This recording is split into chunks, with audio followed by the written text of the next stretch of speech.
Go ahead, Jason. Very good. Well, welcome everybody. This is the history and principles of solitaire wargame design. My name is Jason Carr. I'm a staff developer for GMT Games. I work on the COIN series primarily, but also work with a lot of other GMT designers. And as a developer, my job is to help them get their games published with a number of mistakes and excellent gameplay. And that extends especially to the solitaire system, which is what I'll be talking about a lot today. And then Bruce, do you want to introduce yourself? Sure. My name is Bruce Mansfield. I am a longtime player, short-time designer. I designed Gandhi and I'm currently working with Jason on the back designing the solitaire system we designed for Gandhi to apply to Fire in the Lake. And we're also working on the new Fall of Saigon. And after that, we've got a couple other projects, but that's pretty much what we're working on. My day job, I'm an instructional technology coach for a high school in Bellingham, Washington. So I want to talk about instruction. Most of my time right now is on technical issues because of the online instruction that we're doing. Very cool. So we're going to start off talking a little bit about the history and mechanisms that you see common to solitaire wargame designs. Focusing just on board wargaming. Then Bruce is going to take over and he's going to talk about how he applied some principles that we distilled in his design of Arjuna, the solitaire system in Gandhi. Then we're going to come back to me and I'm going to talk about a completely different way that we applied those principles in the design of the solitaire system in Tank Duel, which is called Rabata. And then we're going to pass it back and forth a little bit to talk about some current projects that we're working on. So if we're going to talk about the history of solitaire play of board war games, we really have to talk about the origins of board war games. And those start with Tactics.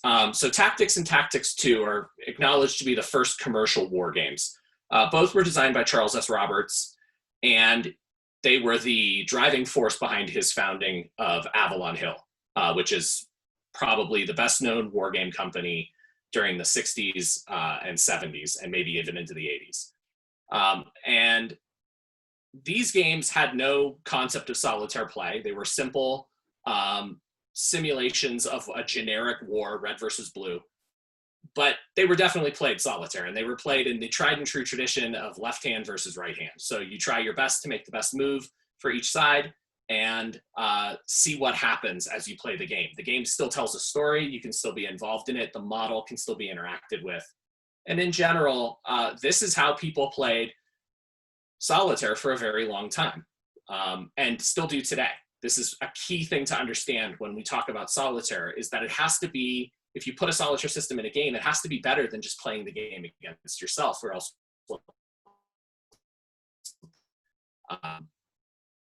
after some time, Avalon Hill continued to publish more games, and they published Gettysburg. Gettysburg, again, a Charles S. Roberts design, is possibly the first commercial historic war game. So this is the first game that had an order of battle and attempted to simulate something that was historical. It was also the first game to have a published errata sheet, which has become a tried and true tradition. But what you saw here was that players had a little bit simpler time playing the game solitaire because they could follow the historical narrative. So there were things that happened or maybe wouldn't have happened. And as a player, you could put yourself into the mindset of Lee and you could experiment with what ifs during the course of the battle. And that gave a little bit more fidelity to the solitaire play in that left hand versus right hand method, because you could put yourself into the shoes of historical commanders. And then during the 60s, we saw a lot of innovation and new designs. So Jim Dunnigan, his two designs that he published for Avalon Hill, his first two designs were Jutland in 1914. Jutland is interesting. The game has no board. It was intended to be played on the floor, and it simulates fleet battles. 1914 is, of course, about World War I and is a very detailed simulation for the time, and really introduced the playability versus realism debate. So now you had extremely detailed rules, and we're attempting to simulate very specific factors in a battle. And that, again, gave players the opportunity to experiment with what ifs and put themselves into the shoes of commanders. But we were still talking about that kind of two-handed solitaire. And so for the first 15 years of wargaming, that was the only way to play solitaire.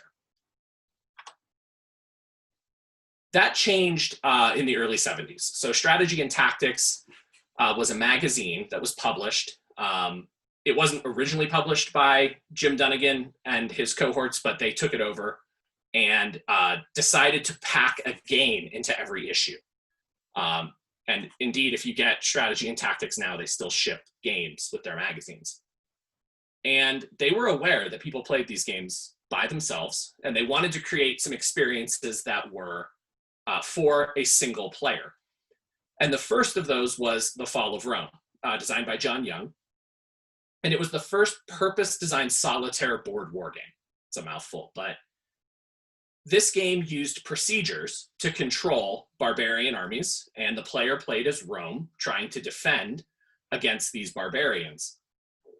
And when I say procedures, what I mean is that every turn was scripted. So you would have paragraphs that you would have to follow through in the rules that would tell you to attempt to do certain things. And based on the board state, you would interpret those and figure out what moves the artificial intelligence was going to make. This was very cumbersome. It was very difficult to figure out if you were doing it correctly.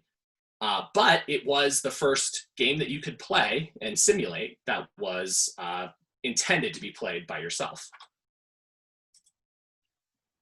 So a couple things came out of this game that we still see today. It's highly procedural. It used a programmed form of movement. There were interrupts and responses. So when a player did something, often the AI would respond a certain way, interrupting the player's sequence of play. And victory was determined by meeting a victory point threshold. So if you got enough points, you won the game. And this game wasn't received super well, I should add. There was a lot of mistakes in the rules. There were a lot of edge cases that weren't tested out. The game was considered to be too complex. It actually has a fairly simple model underneath it, and the solitaire system was more complex than the rest of the game. Things of that nature drug it down. And the people at Strategy and Tactics knew that, and so they iterated. And their next design, again, for full solitaire, was Operation Olympic, which simulated a hypothetical invasion of Japan. And here they implemented a couple things that they had learned from Fall of Rome. One thing was they developed specifically for usability. So they no longer assumed that the player could implement any kind of procedure that they gave it, but rather they focused very closely on making clear rules that the player could implement, that were simple to implement, that were unambiguous. And in that regards, the subject kind of led to treatment. When looking at the orders of battle to defend against this type of invasion, they were very doctrinaire. There was a limited range of possibilities that the Japanese could implement. And that led to very static defenses, which actually suited a solitaire game very well. And so the player had to do very little for the solitaire system because the defenses were so static, there was almost no movement. This game was much more successful. So successful, in fact, that a sequel to the game, Operation Coronet, was developed. And this game is still in print. Decision Games publishes Operation Olympic and Coronet. You could go buy it today. And in that regard, the game has held up fairly well. So again, there's some themes that come up that we're going to want to come back to later. One is that there's a static decision space here for the Japanese player. The Americans have overwhelming force, so all the choices end up on the player's side. There's victory based on maximizing points while minimizing losses. So for every unit you lose, you have to get more points in order to win. And the rules here were specifically developed so there's no judgment calls for the player, which is really important for a solitaire player running a solitaire system, not to have to interpret the rules and guess what the AI should be doing. And this kind of created what I call the solitaire heyday for board war games. In the 80s, you saw a lot of titles published. And all of these were published between 1980 and 1991. And these are often considered to be some of the most classic titles in solitaire wargaming. I have more than a few of them on my shelf. I'm sure that other people have played these and have seen them before. I want to break them down a little bit and talk about what made these games so great, to see what we can learn from them. So the first game, and often considered to be the most classic solitaire war game, is B-17 Queen of the Skies. This is a game that spawned an entire genre of games, which are still being made today. It's a narrative-driven simulation. So in the game, you are managing a single bomber and crew. The game makes you roll dice for basically everything, and the choices that you're making are not necessarily going to influence the outcome of the narrative in the sense that you're influencing the war, but rather what happens to your crew is determined by some of the choices you make.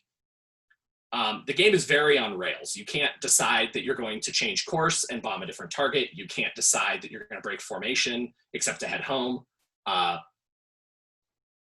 But the point of the game is to tell an engaging story about a single bomber and its crew through the course of 25 missions. And that's how you win the game. You have to complete 25 missions, which is exceptionally difficult to do because the game is definitely stacked against you. And this is what it might look like set up. So you can see all the different colored charts. And there are a lot of charts and a lot of die rolls in this game. And if there is a criticism of the game, it's that you don't make very many choices as a player. Instead, you're just rolling dice to see what happens. But nonetheless, the game was extremely popular and very influential. The next major genre of games that we saw in the 80s was these paragraph-driven solitaire games. So I highlighted 4 of them here: Ambush, Ranger, Battle Hymn, and Open Fire. Ambush, Battle Hymn, and Open Fire have a lot in common. Ranger has a little bit less in common, but is still recognizably part of the genre. And these were basically hex and counter systems adapted for solitaire play. Ranger uses a different system that's not hex and counter, but the other 3 games are recognizable by the numbers hex and counter war games that have special rules built into them to allow you to play them solitaire. And the opponent that you're playing against is controlled by what's called a condition, that is how far in the scenario the player has progressed, and then a booklet full of narrative paragraphs that tell you a story and then what the AI does in response to what you've done. And every scenario follows the same story. So if you play scenario 1 of Ambush, you're always going to have the same story. But there's some branching possibilities in that story, and you may uncover things by playing it multiple times that you wouldn't have otherwise uncovered. So just as an example from Ambush, not to spoil anything, but the very first scenario, it's very likely you're going to see a plane crash. You may never interact with that plane crash again during the course of the scenario, or you might, depending on your actions and what parts of the story you open up through what you do. But that said, once you scenario everything there, you can't really enjoy it the same way again. And the biggest problem with these games is they were incredibly difficult to design, and I'll show you why. This is what the map looks like for Ambush. So you can see that every hex has a letter and number in it. Those letters and numbers are used whenever one of your pieces enters that space to look up on the card on the right what happens when you moved into that space. And there's a different card for every condition in the game. So if you were on a mission and you had to rescue if you were on a mission and you had to rescue a soldier that had been captured, once you rescued him, you would probably progress to the next condition and change the card that goes into the sleeve. And that sleeve might tell you to look up a paragraph number, or it might tell you nothing happens. And so all of those paragraphs have to be intertwined, and the conditions have to be carefully checked. And if there's one mistake, the whole scenario breaks. And that is very tedious work to do as a designer. The reactions of the AI are handled by the card on the left. So when you engage with a soldier, or when it's the enemy soldier's turn to act, you may roll a die, or there might be a condition in effect that will cause different behaviors for that soldier. So you can see in the notes at the bottom of that soldier card, it says on first turn, use 868. So you would look up paragraph 868, the first turn that soldier was in play, and that's what it would do. But on further turns, it might do a different thing or the same thing. And so it's very, very hard to make these games, but they are like nothing else that's ever been made because they tell a very specific story for each scenario that is in prose that tells you what happens as you play. Another type of system that's used here is Mosby's Raiders, which same designer as Ambush, Eric Lee Smith, same publisher, but a completely different system. And Mosby's Raiders covers the actions of Mosby's Rangers during the Civil War, the Confederate Rangers. And it has a couple very interesting features that haven't really been seen up to this point in solitaire wargames. So we've seen a lot of procedural movement up to this point, but Mosby's uses probabilistic movement. So when you move into a space, the Union will react according to Mosby's reputation and according to a die roll. And so you don't know exactly what's going to happen when you move into a space or when you take an action because the system has some ambiguity built into how it will react.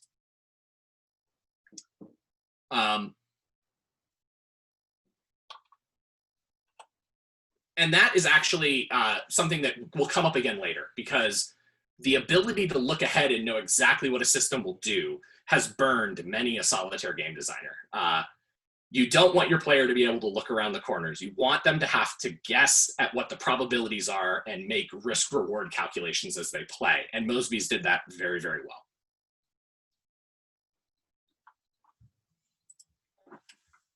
Another game of note that comes from this era is RAF. So RAF was designed by John Butterfield. And this is a game that uses resource management heavily in the way that you play. You play as during the Battle of Britain as the British trying to defend the south of Britain against the Luftwaffe, and you have very few planes with which to do it. And based on the resources that you have available to you, for example, your radar or the number of planes you have to make decisions about whether to patrol different regions. You have to make decisions about which planes to keep in reserve and when to rest your crews. And you have very limited knowledge about what is coming your way. So this game really pushes that risk reward to another level. You have a high payoff for guessing correctly, but a very high danger if you guess poorly. And so that management really, one, enables you to immerse yourself in the narrative of what was happening while these fighters and commanders were trying to manage the onslaught during the Battle of Britain. But it also tests you as a player in your ability to make heuristic decisions with very little information. Another game that has had a big influence on my design, at least, is Carrier. Carrier came later in this kind of solitaire heyday. It was one of the last big solitaire games to come out. And one of the really cool things about solitaire, it pits the player as a US naval commander against the Japanese. And you'll see from the era 1942 to 1943, this was not the time of overwhelming American superiority in the Pacific. So the risk for you as a naval commander is very real. And the game amplifies that risk by limiting the information that you have available to you about your enemy. So in this picture, you can see some of those counters at the bottom, the pink ones and the green ones. They tell you what you know about a specific carrier task force. So you might see an enemy carrier and know, or see an enemy task force and know it's a carrier. And that might be all you know. Or you might know it's a transport and that's all you know. Or you might know that it's a level 1 or 2 carrier group, in which case it's probably something that could be very dangerous to you, as opposed to a level 1 carrier group where you know it's a single carrier, maybe an escort carrier, and you can engage it more freely. And the thing about the game is those are prone to change as the conditions of the battle change. Generally, they change from most vague to most specific. And you never know exactly where they are, which is great. That ambiguity forces the player to make decisions in the same kind of space that the carrier commanders had to make decisions. Limited knowledge, you only know the information that your scouts are giving you, And if you guess wrong, the consequences can be disastrous. And the last game I wanted to talk about from this era is Mark Herman's Peloponnesian War. This is a really interesting game because as a player, you are neither the Spartans nor the Athenians. You have to play both sides. Whichever side you're not playing at a given time, the AI controls. But Mark Herman's theory on this was no AI can beat a player if the player is determined enough to learn the game inside and out. So the best opponent to the player would be themselves.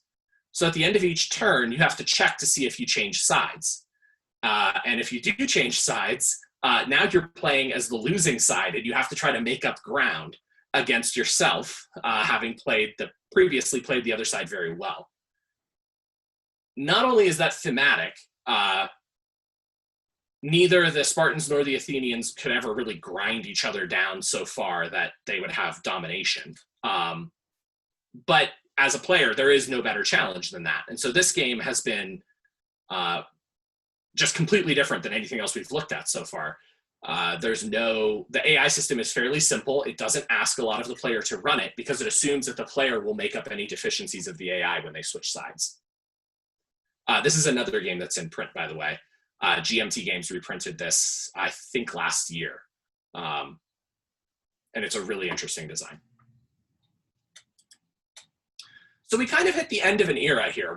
We're post-heyday.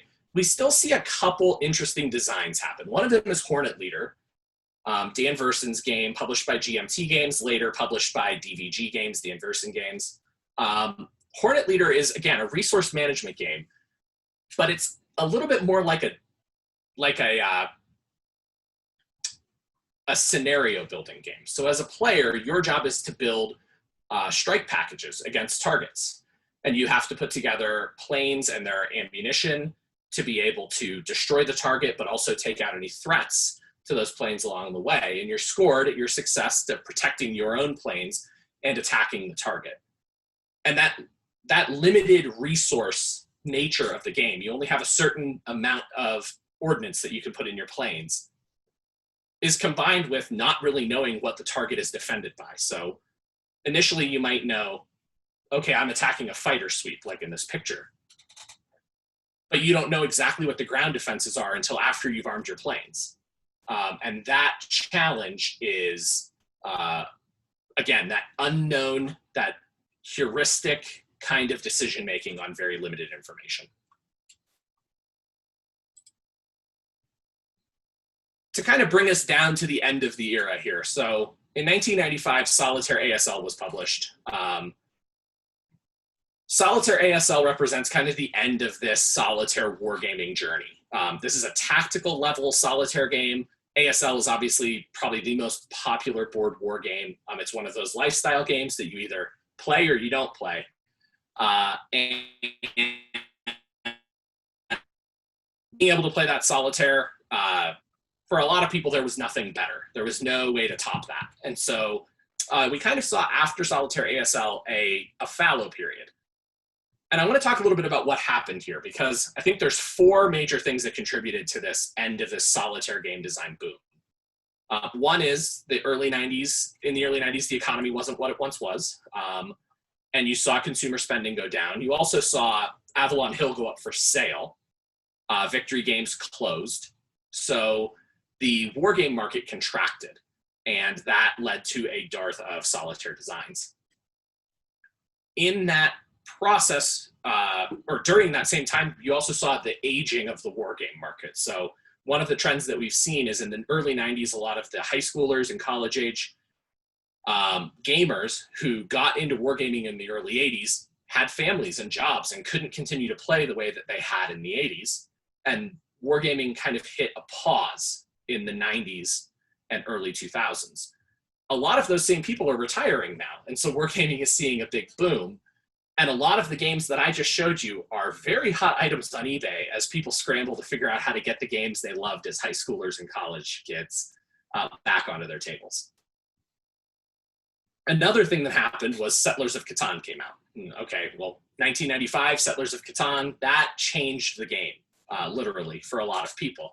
Now you could play games with your family that were just as engaging and had high levels of decision making. And Catan was quickly followed by several other games that were very popular and kind of kicked off the modern board gaming boom. And so wargaming learned a lot from Catan, but I think there was some drawing away of people who would otherwise have played conflict simulations into Eurogaming. And it wasn't for several years that that started to feed back into wargaming, and we saw the influence of Eurogames start to influence solitaire wargame design. There were a bunch of other influences here that I want to talk about that come through in modern solitaire designs. And I think it's really important that we identify those.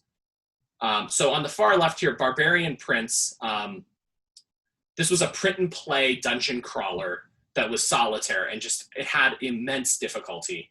And the cover is somewhat reminiscent of a choose your own adventure book for good reason, because that's basically how the game played.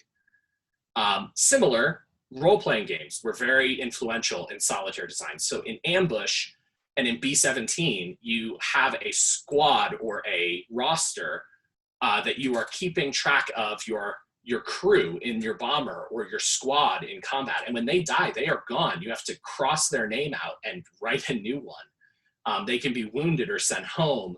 They can have to bail out of the plane and be lost or be taken POW. And that story contributes a lot to the game itself. And that influence got amped up through the 80s and 90s as Dungeons and Dragons and other role-playing games became more popular with wargamers. I mentioned Ace of Aces here. So Ace of Aces was a really different kind of game. It was a two-player game of World War I air combat, where each player had a book, and you would call out maneuvers and look up the responses in the book by page number. And those maneuvers would tell a story and lead to the ultimate outcome of the dogfight. And you could play those solitaire, actually, as a sort of training to get better. But that innovation in storytelling, I think, influenced a lot of gamers, a lot of war games in the 2000s and 2010s. And then Ogre and the miniatures on the right here, I think, are ever-present influences. So that the science fiction influence has been big for wargaming. And Ogre is a great kind of science fiction war game that used cardboard miniatures instead of metal or plastic. And miniature gaming has maintained its popularity just as much as a craft and painting as a game, but the miniature rules and miniature-like games become more and more popular as we go further and further through the story of solitaire wargaming, to the point that there's actually an entire book dedicated just to playing miniature games solitaire and creating solitaire ways of playing that's very popular. So it's probably worth talking a little bit about a subgenre within solitaire, two-player game that has solitaire rules. So up until now, I've really focused on games that were purpose designed for solitaire. But those are not the majority of games that are played solitaire. The majority of games that are played solitaire are two-player games with some adaptation or some system that enables solitaire play. One of the first of these was Starship Troopers. And Rick Matthews wrote an article in The General called Alone Against the Bugs. And it is a complete solitaire system that enables you to play Starship Troopers. The system can only replace the bug player. The human can only play as the Marines. And it enables you to play one of 3 solitaire scenarios that are somewhat generic that enable you to experience the game. But when you use these rules, the human player is playing a significantly different game than they would play if it was a two-player game. For example, in the two-player game, almost all the information about what bug is where and how they're moving is hidden. In the solitaire game, you can't adjudicate that hidden movement, so all the counters are placed face up. And that is a huge influence in the way that the game is played. Additionally, the way that the bug tunnels are dug is differently. The victory conditions are different. And for some people, that's not a satisfying way to play the game. It might be a good game in its own right, but it is not Starship Troopers. For other people, they don't find that distinction to be meaningful. The game is still Starship Troopers and still significantly similar. So I'm not going to go through this slide in any detail, but I wanted to provide kind of a one-stop screenshot of all the different mechanisms we talked about. And these are all still mechanisms that are used today. So this is kind of the toolbox that a solitaire designer can come back to and look at how these things have been implemented over the years as you're thinking about, well, how would I put solitaire into my game? So this is probably a good place if anybody has any questions before I move on to co-ops. Hey, James, this is Robert here.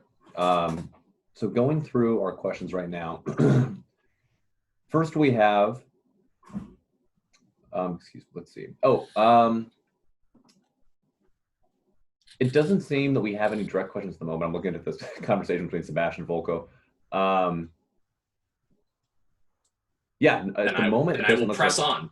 Yeah, go for it. Yeah, sorry about that. Great, very good. Okay, so another kind of genre that is often brought into solitaire gaming is co-op games. So if a game is cooperative, it almost always can be played solitaire with very small accommodations. Cooperative games were not a big genre prior to the year 2000, and I'm going to talk about why that changed in a minute. But there are a handful of cooperative games of note. One of them would be Time Tripper, an early SPI game where you play as a Vietnam soldier on some type of drug-induced hallucination, and you travel through time. So the name Time Tripper is intended as a pun. So you might fight a dinosaur, you might fight against the Romans or in the future, and it's played cooperatively among the players. Another popular cooperative game was Arkham Horror. This is the first edition here by Richard Launius, and Arkham Horror has been remade several times. I'm going to talk about that again later, so you can kind of put your post-it note on it, but you play with other detectives trying to protect the world against the onslaught of the elder beings who are beyond our comprehension. Not only is that theme very popular nowadays, but the game itself is very influential in cooperative circles. And then last, Sherlock Holmes Consulting Detective, which is very similar to some of the paragraph games we talked about. You have to solve a mystery along with the other people at the table. All of these games are playable solitaire with very little change to the games. And that has drawn solitaire players to cooperative games for many years. So I want to talk a little bit about how co-ops changed the game. The first place we would have to look for that is undoubtedly Lord of the Rings. This is a game that Reiner Knizia did, and it's probably the first Euro-style co-op game to be successful. The timing of the game relative to the movies coming out was a big contributor to that. And the game uses a lot of standard Euro mechanics. So you have a hand of cards, you're trying to manage your resources, you don't have enough resources to do everything you want to do. There's blindly, so you don't know what's going to happen. The game is very hard, at least at first. Once you figure it out, there are some obvious pathways to victory, but they can be thwarted by the game's AI, which is very thematic. I mean, if you think about Lord of the Rings, difficulty would be part of the story. And as players, you don't know what's in everybody else's hand, and you don't know what's going to come out of the draw bag. So it leans heavily on that imperfect information I've mentioned a couple times. Additionally, it's not listed on here, but every different player has a different player power, which is a very popular mechanic in cooperative games and in Euro games generally. And that was the basis for the success of Arkham Horror. So Arkham Horror, this was a remake of the first edition of the game. Again, we see the same things come out: resource management, tile draw, player powers. In Arkham Horror, there are a lot of ways you can lose the game, but there's really only two ways you can win the game. You can either kill the elder being that is trying to invade our dimension, or you can seal it away. And in that regard, it's somewhat of a sandbox because you can achieve those two things through any number of different paths. You may want to go look for artifacts to make your job easier, or collect weapons, or kill monsters, or explore other realms. And that gave this a very rich narrative because every session you played told a slightly different story. And then, of course, Pandemic. We can't talk about co-ops without talking about Pandemic. So Pandemic was a true you versus the game kind of cooperative game. There was not a story as much as just a grind. The deck of the infection deck will grind you down over time. The tide is going to rise, and it's your job to beat the game before it becomes impossible. Here we started to see some more modern mechanics take hold. Scalable difficulty, modular expansions, player powers. Players are spending action points on their turn. So the other games you had a specific order your turn had to be in. You would move and then fight. You would move and then interact. Here you had action points to spend in any order you wanted. And actually the meat of the game, playing Pandemic well, comes down to knowing the order in which to do things on your turn to optimize the limited resources that you have available. And these games were very popular among wargamers, as well as the general public. These are three extremely high-selling and popular cooperative games. And they're playable solo with almost no changes to the game at all. So again, there's another kind of toolbox that we can extract from these games. And these are all present in modern war games. So we're going to take a quick look at those and see how those have played out. So one of the first modern era solitaire games that I would identify as Israeli Independence by Darren Leveloff. This is the first game in the Victory Point States of Siege system. It's very obviously Euro-inspired. If you play it, immediately you'll see Pandemic, because you're drawing off a deck of cards that cause armies to move, and they are moving in sort of a irresistible pattern towards Jerusalem, and all you can do is try to hold them at bay long enough to win. And so again, action points make an appearance, that enemy deck makes an appearance, there's a lot of die rolling. And it's short, which is a theme that comes up again in some of these modern games. Probably the exact opposite of Israeli Independence is Fields of Fire. So this is a modern solitaire simulation game. Company level, it has just an absolutely incredible amount of detail and complexity. The designer served in the armed forces and wanted to give people the feeling of leading a company, and to have to make the same decisions that those leaders would make, the platoon leaders and the company leaders. In a sense, this builds on that kind of B-17 and Hornet Leader-esque game by giving you a roster. So you have your platoons and your squads, and they change over time. So they may gain experience, and some people will die and you bring replacements in. And so it tells that same type of story of a conflict over time.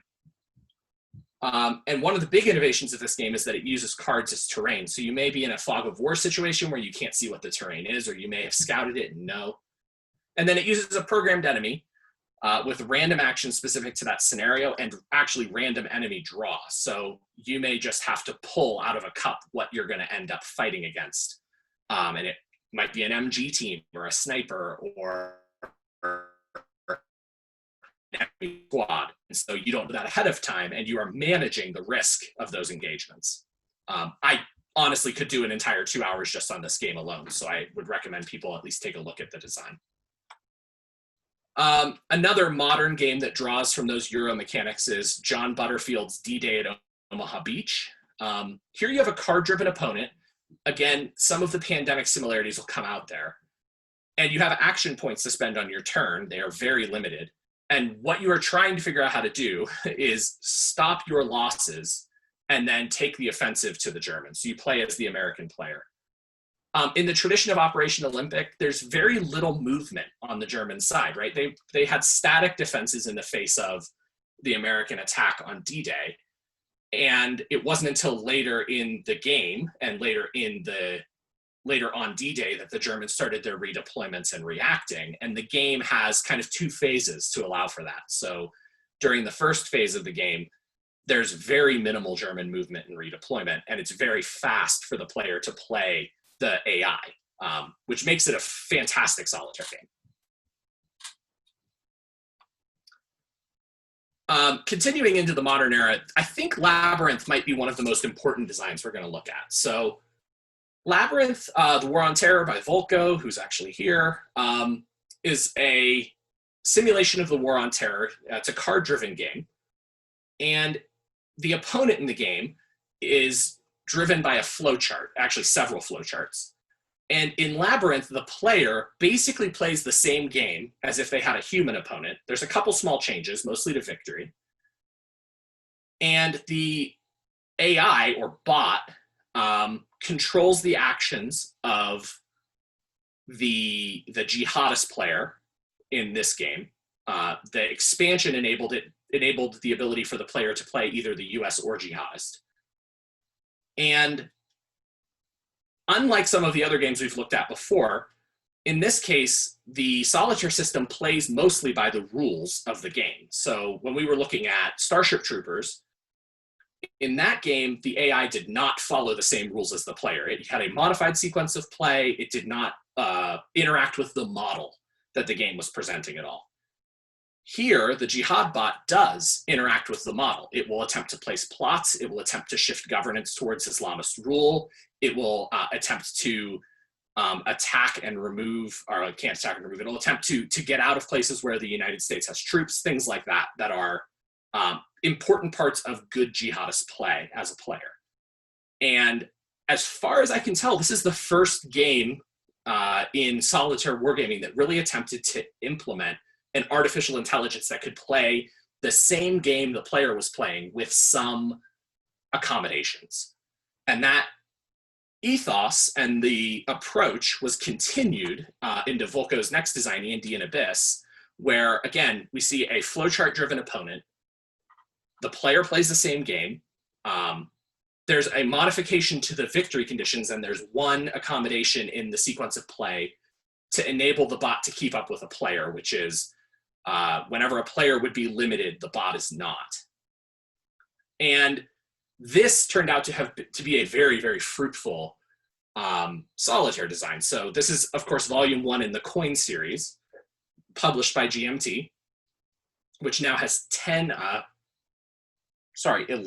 volumes published, with the most recent volume, All Bridges Burning. And we've seen bots by tons of different designers in that stream. So both Volko and Andrew, but also Ariander has done some work on the bots.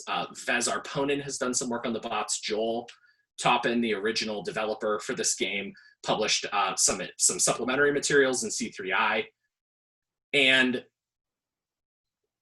Bruce is going to talk about his journey in solitaire design, which really comes out of this point in the history. So to understand how we got here is important to understand what Bruce is going to be talking about.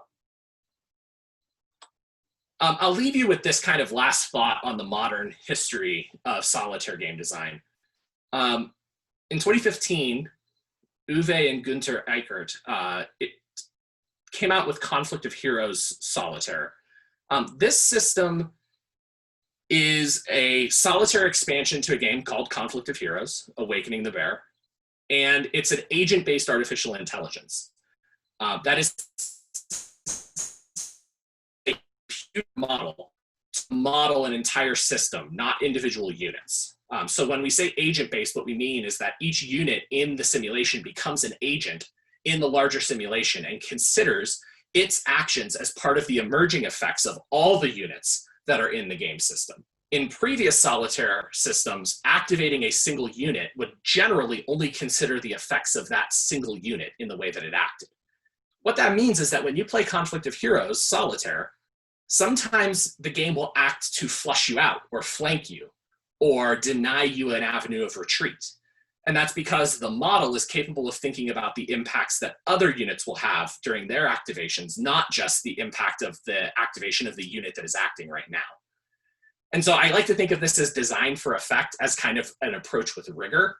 I don't know that it's actually right to say that a unit in combat would be able to think that way, but certainly if they were well commanded and well led, they could. And so the game presents you with a well-led opponent, which is very different than most solitaire games' approach to this problem, and very cool to see, and I do highly recommend this.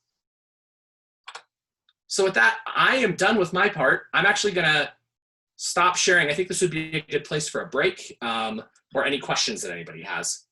And then when we get back, Bruce will be up for talking about the principles that he put into the design of Arjuna. Hey, Jason. So at the moment, we just have one question thus far. And that is, can you touch on games where you have imperfect information on your own forces? Sure, that's interesting. Trying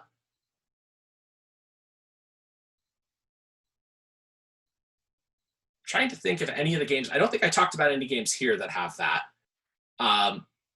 The main way that I think that would come out would be in games where you don't know how many of your units will act or how many activations you will get. So Conflict of Heroes has some of that. Using the original Solitaire rules, you always got a standard 7 points of activations that you could use across all your units. But with the new rules, they actually changed that so that you don't know how many activations you're going to get. And that means that you don't know what the strength of your forces actually are. You're going to be limited by kind of the vagaries of the game. And that initiative shifting back and forth at random points is supposed to better model the actual chaos of battle. So when Uwe and Gunter took the game to the Marine Corps, for example, the response they got from them was basically, this is great, but it's too predictable when initiative is going to shift back and forth. And that means that as a player, you have too much control. And so I think that's actually just kind of a recurring theme in a lot of these games is if you give the players too much control, the model starts to break down because, you know, war is full of chaos. And that's one of the things that the model has to explicitly account for. I'm not coming up with any other games that have explicit cases where you don't know the disposition or strength of your own forces. All right, so next, this is just reference to one of your previous comments. What solo miniatures rules were you referring to?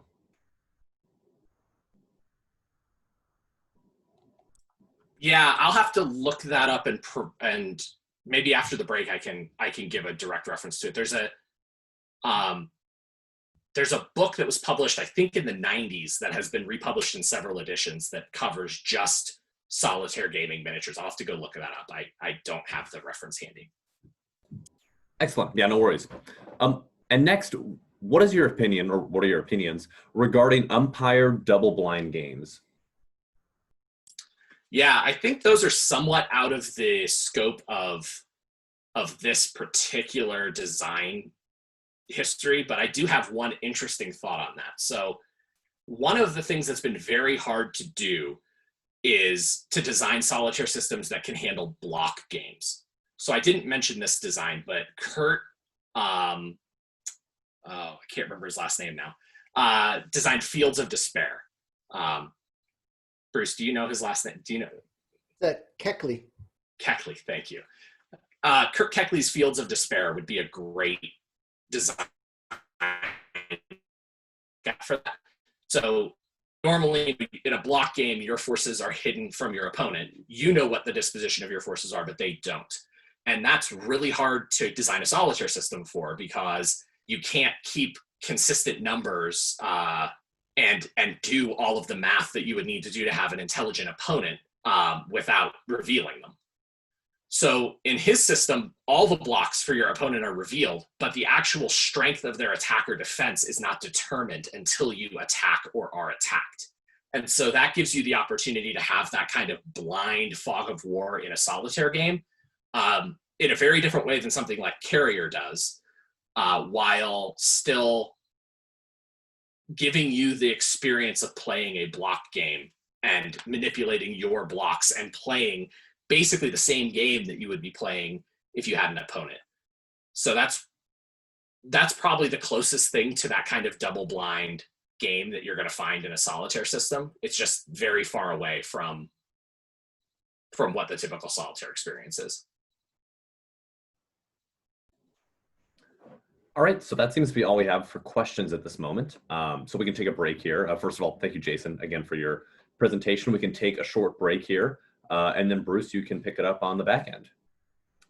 Okay.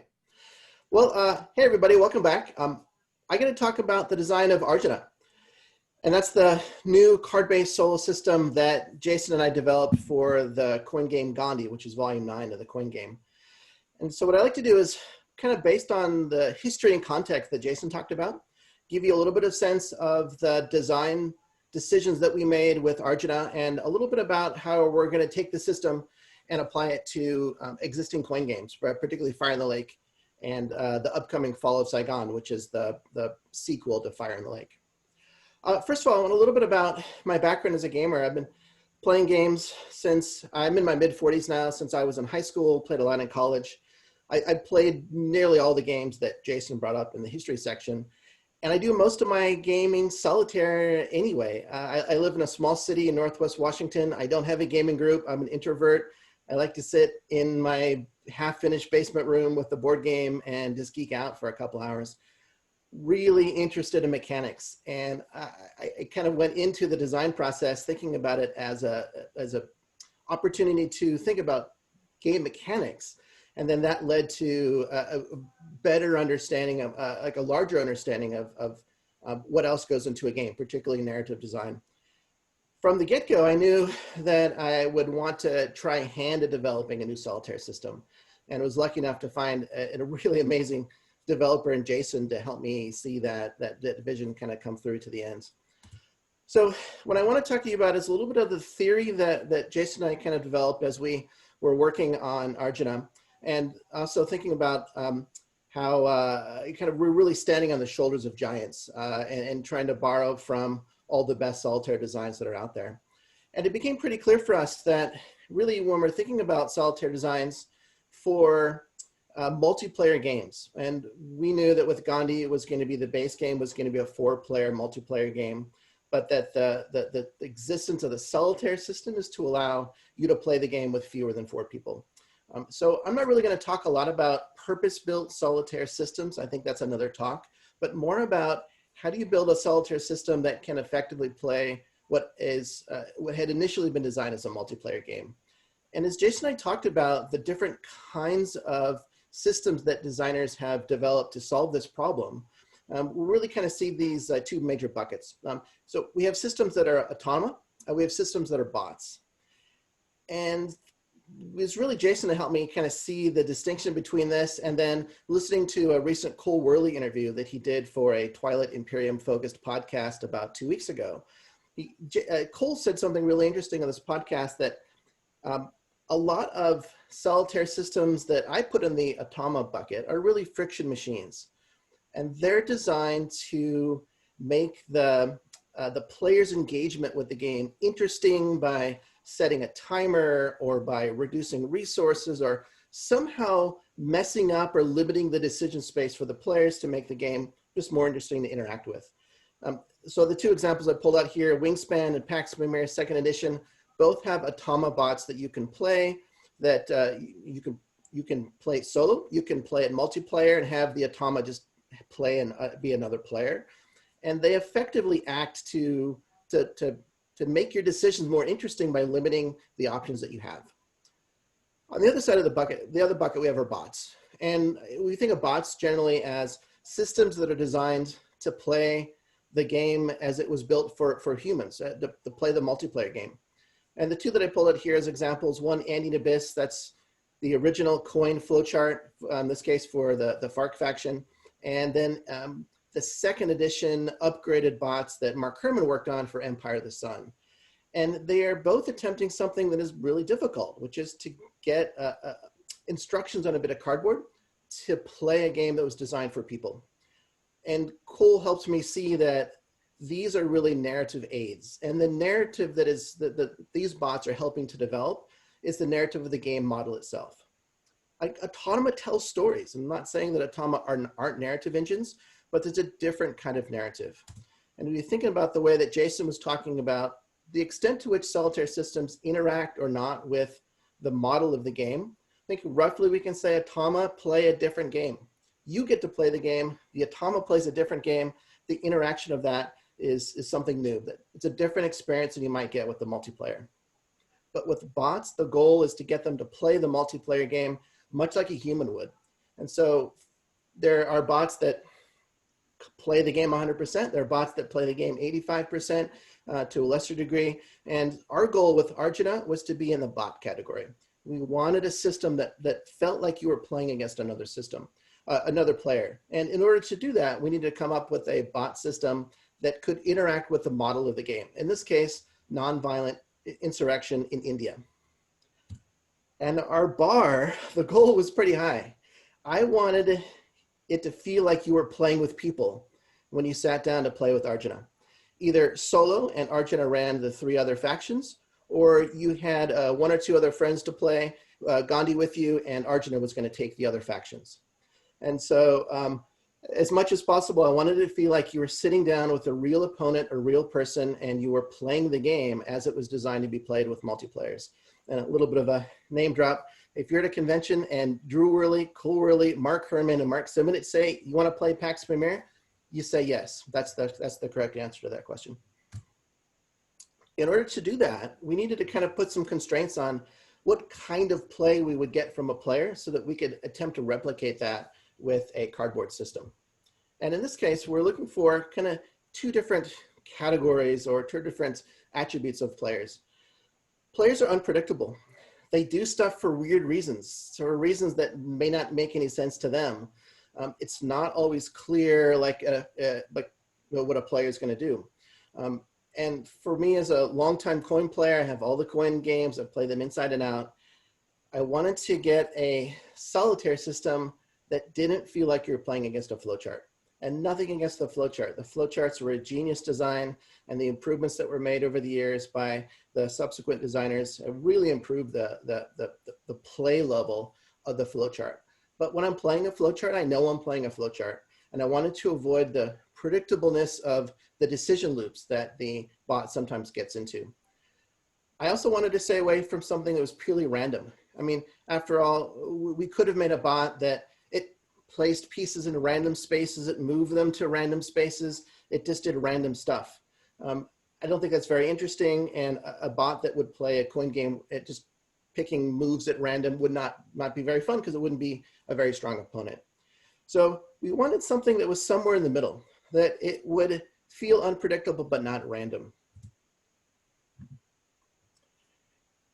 We also wanted to do a parallel design process so that as we were developing the core multiplayer coin game for Gandhi, we wanted to develop the solitaire game at the same time.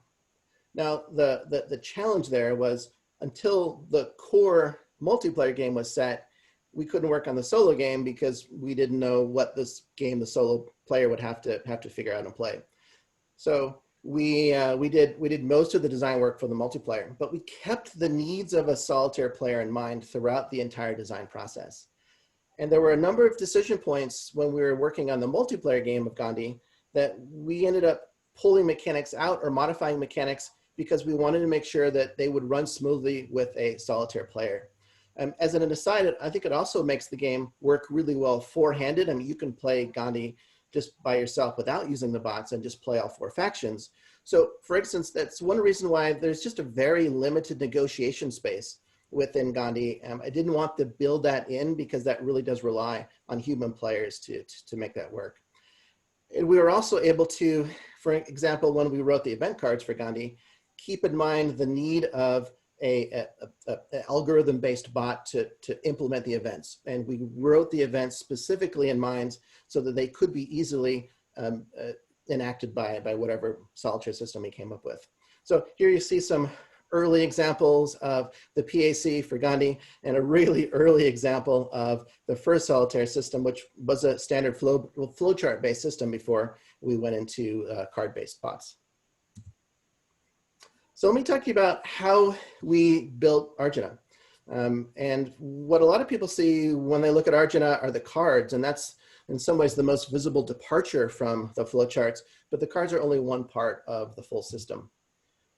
And before we dove headfirst into design, Jason and I sat down and we wrote out a document, or we had ongoing conversations that became a document about what do we what do we stand for? Like what are important for us for our design? We call these the principles of the solitaire design that we developed. Most important principle at first was, as much as possible, we wanted Arjuna to play the same game that a player would play if they were to play Gandhi. That even if we're moving away from the automa, had we done an automa, there would be no expectation that the solitaire system automa would play the same game. That's not the point of the automa. But we wanted to be in the bot bucket. And even being in designing a bot, we wanted the solitaire system to play the same game. And previous solitaire flowchart systems for the coin games had introduced cheats that we wanted to move away from. And I'll talk a little bit about what that is. For our case, it was primarily getting the bot to play the same sequence of play that a player does for the coin system. Next, we wanted to emphasize usability over optimization. If we had to make a decision in a mechanic over one that was easy to implement by the player or that played a better game, we're going to pick the former over the latter. And this is where we departed from the flowcharts. So flowcharts are actually pretty decently optimized for play, but they are a bear to implement. And we wanted something that would be quick and easy to implement for the player, especially the player that has some comfort level with coin system and had some comfort level with the Arjuna card-based system. That would be very fast to play. Our third principle, we wanted to emphasize clarity over thoroughness. We wanted our instructions to be clear, to be accessible, and this helped them become usable, but we wanted to remove the ambiguity from the system. And the cost of this is sometimes we weren't quite as thorough. There were some edge cases where we could have had lists of rules for specific situations, and we wanted to avoid that. We wanted to make this overall system as clean and as much clarity as possible. And lastly, we wanted to emphasize simplicity over cleverness.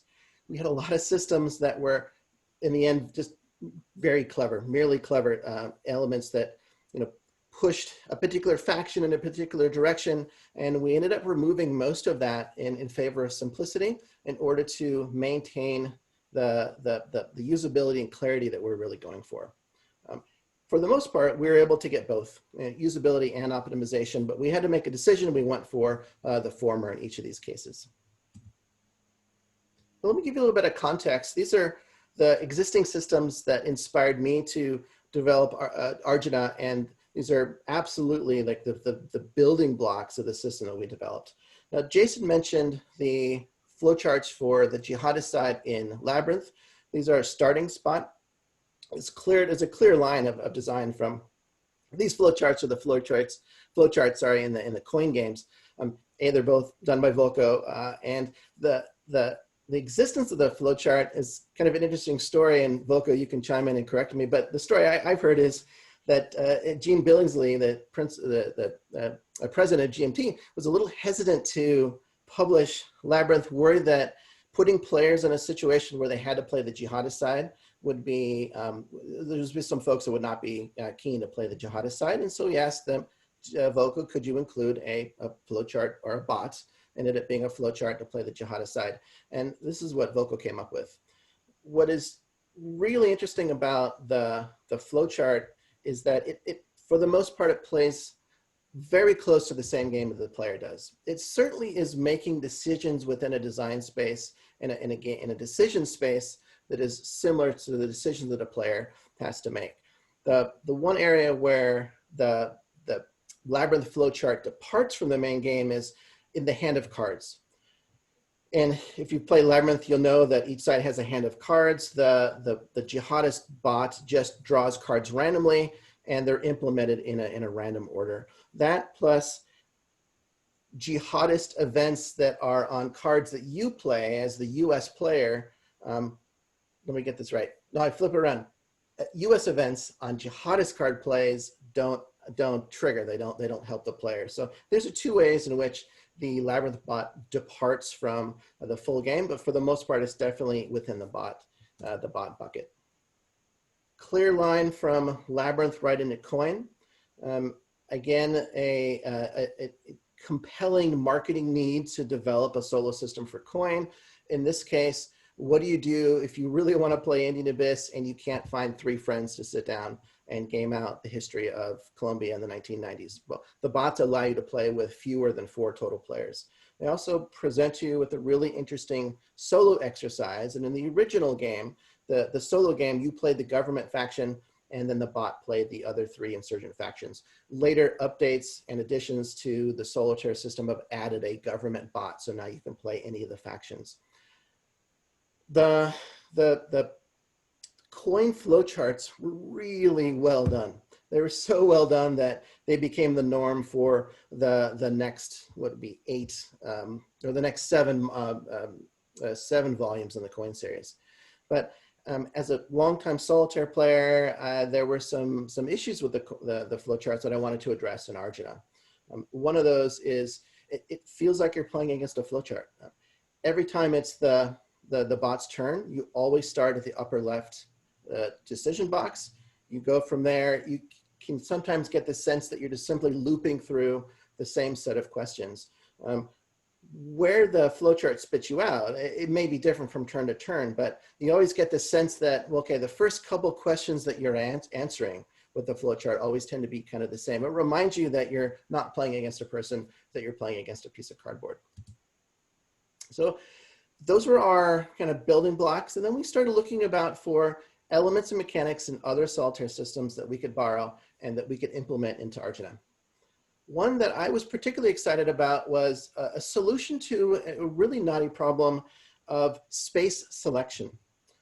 When you have a board game or a war game in which the board state is changing quite rapidly, and the board state drives much of the strategic decisions that you need to make as a player, the question is, if the bot is going to act, where does it act? If you have a list of spaces in which it always acts, it's very predictable. Again, we wanted to get away from simply random selection because we think that leads to poor play. Adam Zahn's solution for this, he worked on the solitaire system for the 2nd volume, or the first expansion to Labyrinth, Labyrinth the Awakening, was to work on these priority tables. So here's a quick shot of the updated bots for Labyrinth 2, the Awakening. You can see at the top the kind of standard flowchart that is borrowed from the first Labyrinth bot to drive through. This really determines what operation is the bot going to take. What we wanted to steal was this priorities table. And what Adam did was really clever, is he has a nested set of priorities. So you find the action you're going to take, that's the column. You start at the top and you just kind of work your way down. You just do the operation in the first space that applies based on the dots that are in that space. There's a lot of information packed into a very small space. It is very clean and easy to read. It's very usable. And this is something that I had noted early on in the Arjuna system. Actually, grabbed it initially, put it aside because I wasn't sure I was going to make it work. Brought it back up about 6 months later, ended up becoming a really important core part of what became Arjuna. Jason already mentioned the Conflict of Heroes solo system, and we looked here at the way that the system uses cards to look at the board state and then determine an action for a particular unit. And I think Jason did a really excellent job of distinguishing this kind of system from one where we might select a unit and then ask, like, what do we do with this one particular unit? Instead, what Conflict of Heroes does is it looks at the board and says, what's the most compelling strategic need at the moment? And then which unit is best placed to try to get us closer to that strategic goal? So we grabbed this right away. And what we liked about this is the cards are doing lots of things at once. It's a very usable system. You start at the top and you just run down and you start implementing the instructions. And these cards always start with, hey, is there any kind of emergency situation that the bot needs to take care of? Like there's a close combat situation, or units are, enemy units are really close to the bot's units. It'll go and it'll take care of that. That's in the yellow. Absent that, in the gray, you just work your way down from the top, implement the first instruction that you can. What's really cool about this system, and you have to play it to really sense this, because it seems kind of silly, but because you're drawing random cards. You just shuffle the cards, you draw your random card. The bot will make moves as though it's another person staring at you across the table and is trying to screw up your carefully laid plans. It will move units into position to block your avenues of advance. It will attack and break your assault units. It's kind of spooky how much playing this system feels like you're playing against a player, and we wanted to grab that for Arjuna for sure. The last thing I want to talk about is looking at the design of the random spaces map that we ended up using for Gandhi. Here's a picture of an updated bot that was done by Vez Arponen for Distant Plane that I think was in C3I, then it was later included in the second edition printing of A Distant Plane. Is a really clever way of doing a random space. The original random space selection was a kind of gridded chart. You rolled 3 dice, you kind of did a cross look and find out the space. Here, you simply roll 2 dice, you start with the green, you get you a region, and then it gets you a narrow region from there. And we grabbed that for us. I really like that, and I wanted to bring this graphic design into Gandhi. And here are the Gandhi components. We have 2 fold-out PACs, a single 8.5 by 11 campaign round instructions, and then a deck of 24 cards, though in reality, you'll only need cards for the non-player factions. You'll never need more than 18 cards. In practice, because the random spaces map and the non-player aid chart are actually in the back of the priorities tables, this is pretty much what the system looks like. You've got your fold open tables, the tables that you're going to most often use, and then you've got a deck of cards in your hands. And we worked really hard to get all of the key tables into this single double-sided fold-out and a deck of cards that you can hold in one hand, and then you can manipulate the board in the other hand, because we were going for something that was extremely usable. And that's basically it. The other pieces you can refer to, it's a fairly rare occasion. These are the system pieces that you use most often when you're playing. So as I talk more about the specific solution that we adopted in Arjuna for each of these problems, I want to talk about the way that we got Arjuna to play as much as possible the same game as the players, that we selected usability over optimization, we selected clarity over thoroughness, and we selected simplicity over cleverness. So let's look at the first principle. As much as possible, we wanted the bot and the player to interact with the model in similar ways, because we think it's really important to have a consistent narrative experience, multiplayer as well as solo, that the bot plays the same game, and that you don't feel like you're playing a version of Gandhi. We want you to feel like you're playing Gandhi. And for Arjuna, this really came about in our solution to the problem of the sequence of play. Now, if you're a coin player, you know that manipulating the sequence of play is absolutely essential to solid coin play. If you're not a coin player, it works like this. There are 4 factions in the game. For most coin, there are in Gandhi. 2 factions can operate on each event card. There are in order of eligibility, and the order is printed on the top of each card. So you see at the top of the card we have in the bottom right. In this case, Congress is first eligible. It's read left to right, then Muslim League, then the Raj, and finally the Revolutionaries. So let's say in this case, Congress and the Muslim League were both eligible. Congress would get the first selection. The choice that Congress makes then determines the choices that the Muslim League as second eligible get to make. Except in the older flowchart bots, the second eligible, if it did not take the events, could never be put, it was difficult to limit its options. If it ever were in a situation where it would take a limited operation, it got a full operation plus special activity. In other words, it took away from the player the ability to limit the options of the bot through play of the sequence of play. And we wanted to have the bot play the same game so that as a player, you could do things like prevent the bot from taking a full op and special activity. You could limit the bot from taking the events. And we did this with this non-player eligibility table. Effectively, if the bot is first eligible, you start at 1, you go down, and it'll tell you what to do in each circumstance. To support that, we have additional icons on the card. You'll see 2 arrows below the Congress and Muslim League icon, and then you'll see a white box highlight around the Revolutionaries icon. This is information that you use along with the eligibility table. Those arrows below the Congress and Muslim League icons tell us that these are critical events. That for the most part, if the bot has an option to choose an event versus an ops plus special, it'll take ops plus special. We think ops plus special is just a more or less a more powerful play and gives the bot more flexibility on the board. That if it's second eligible and the first eligible takes the ops plus special, of course, will take the event. It'll take a critical event though, rather than taking an opt plus special. These are really powerful events. Typically, these are events that directly add to the victory point of the bot's faction. So in this case, let's say Congress were first eligible, because it's a critical event, it'll take that event and it'll block Muslim League from getting an event that is also critical for the Muslim League. The white halo behind the revolutionaries icon tells us that if the Revs take the event, they're going to take the unshaded event. Typically, they take the shaded event, they'll take the unshaded event because of that icon. So we were looking for ways to not only get the bot to play the same game, but to make the system quick and usable. And this eligibility table, within a 2 or 3 card plays, you'll basically have it memorized and you can whip through the decision that the bot is going to take when it's eligible pretty quickly.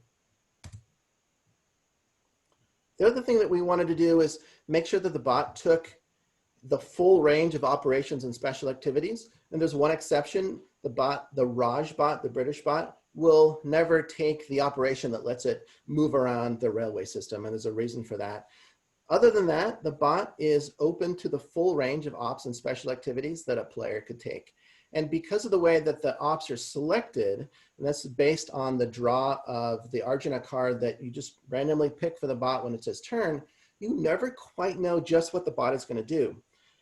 And the design of the cards follows the way that the Conflict of Heroes cards, even though they're random, looks at the board state holistically and then makes a decision about what the bot's going to do.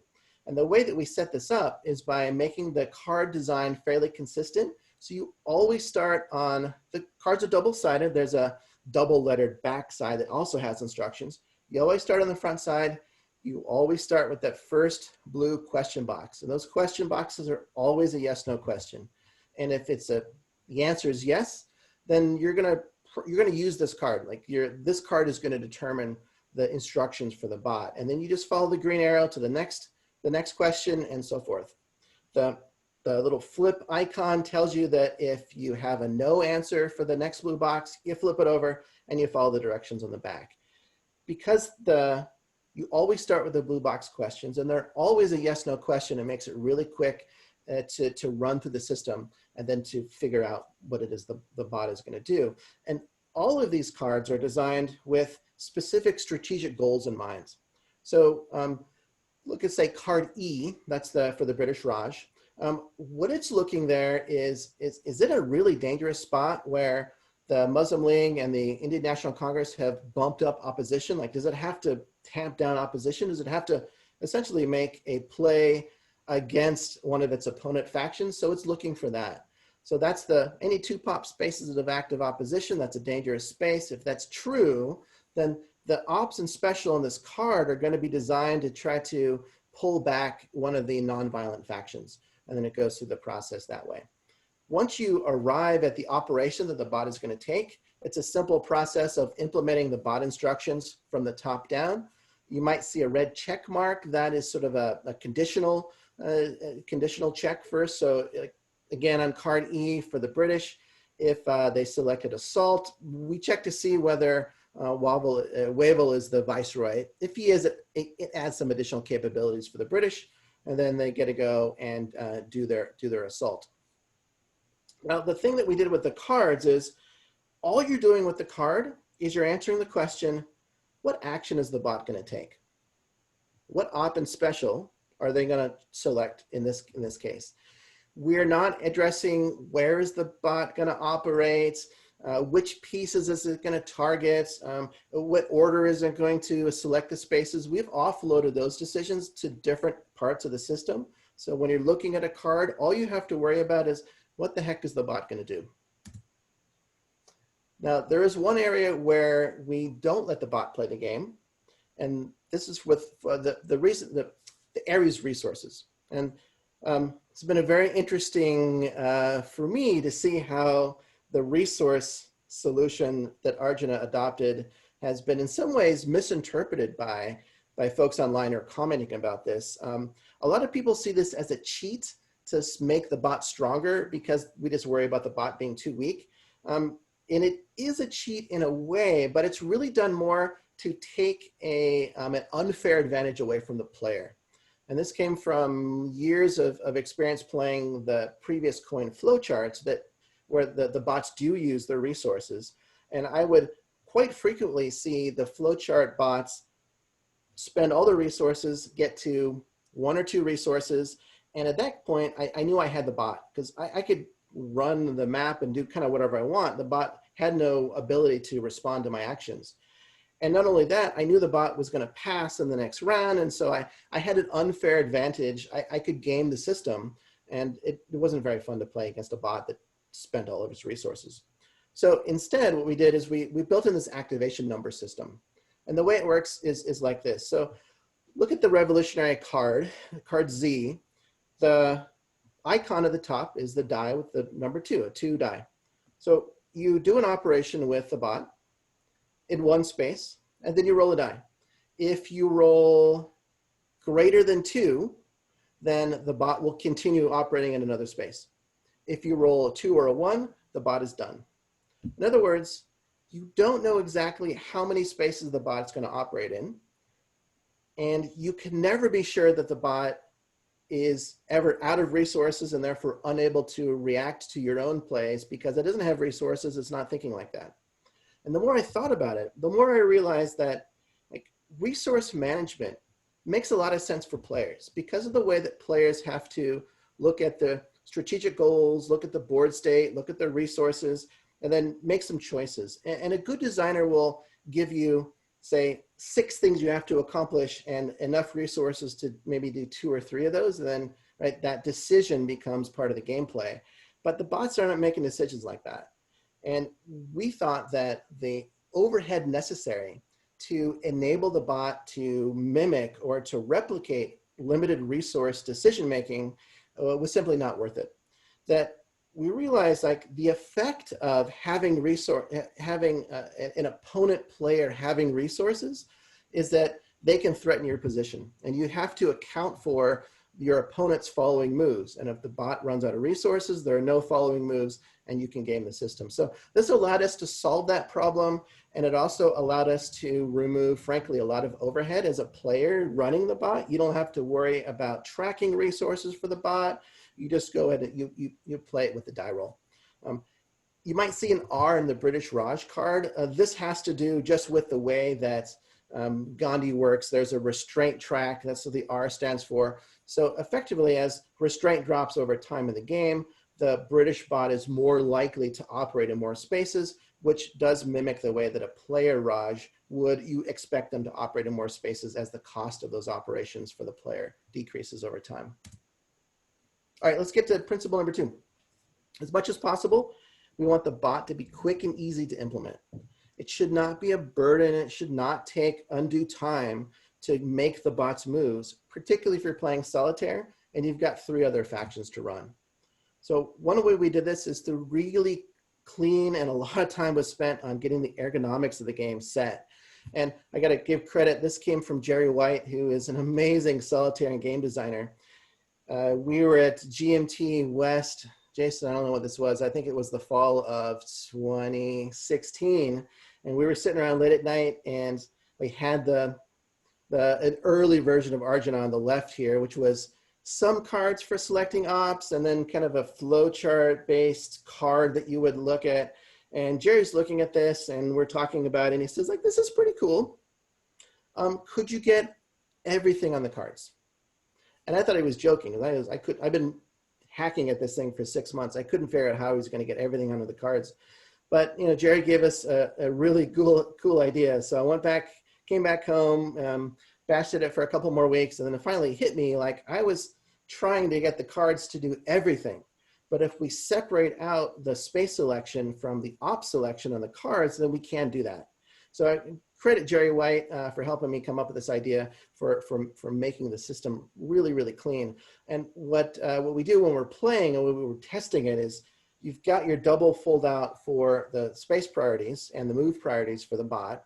You put the PAC that has the ops and special for the multiplayer game on the inside. So you've got this kind of book situation. You hold the cards in one hand and you're good. There is no flipping back and forth. We deliberately made it so that you have everything there right in front of you. You don't have to look at additional event instructions and other things like that. I was also really careful. This is part of my educational background because I've been in education for 20 years, thinking about the way that we present data to the player. We can reduce cognitive load so that rather than attending to 3 or 4 or 5 things at once, we can have the player attend to 1 or 2 things, which will speed play and will let the player spend more time on their own terms rather than implementing the bot instructions. So here's an example of a flowchart instruction for sweep from the 2nd edition for a distant plane. Sweep is a complicated operation, and these are pretty complicated instructions.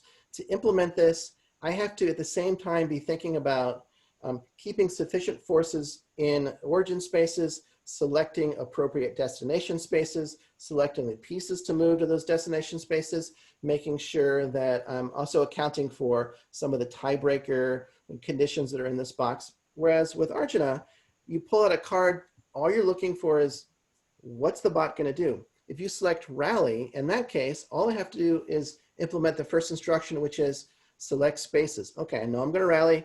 I go to the Congress space selection table, which is on the right. I find place activists. I just go right down that column and it tells me where to put those pieces. We built it so that whenever you're looking at a particular component of the system, you really have 1 or maybe 2 questions you have to answer.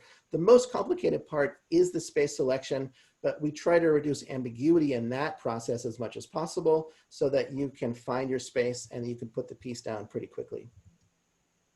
And the priorities table, I think the cards with Arjuna get a lot of the notice, but the priorities table, based on that original work done by Adam Zahn in Labyrinth 2, is the heart of the Arjuna system.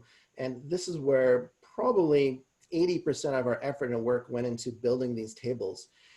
Our goal here was to bake into the algorithm of the table a lot of complexity that we could then take off the player's shoulders.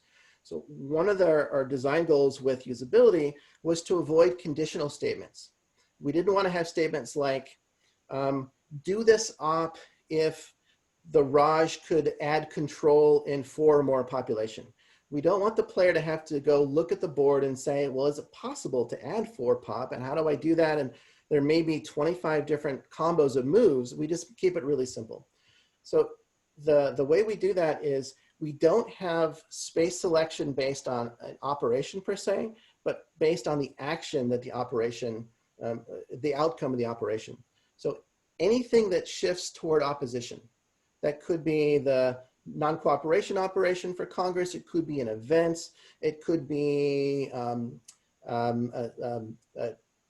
constructive program during the campaign round.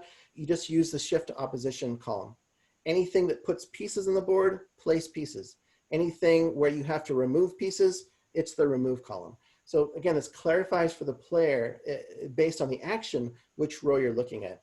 And then when you've selected your column, in this case, say we're rallying and we're gonna place pieces, we simply go down the row and we select the first space that applies to the dots top down. So like first we're looking for spaces not in active opposition. Let's say there's a bunch of those. Okay, now we're looking for spaces not in active opposition that also have protest. Maybe there's 3 of those. Okay, of those, the spaces that are 2 pop, maybe there's only 2 of those. Okay, of those, the spaces that also have Raj control. So as we go down, we're narrowing the board state and we get to a single space.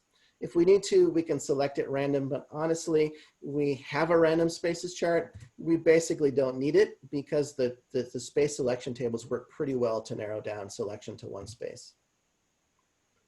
We have a similar approach to movements. We use the move priorities table. This is probably the most complicated feature of the Arjuna system.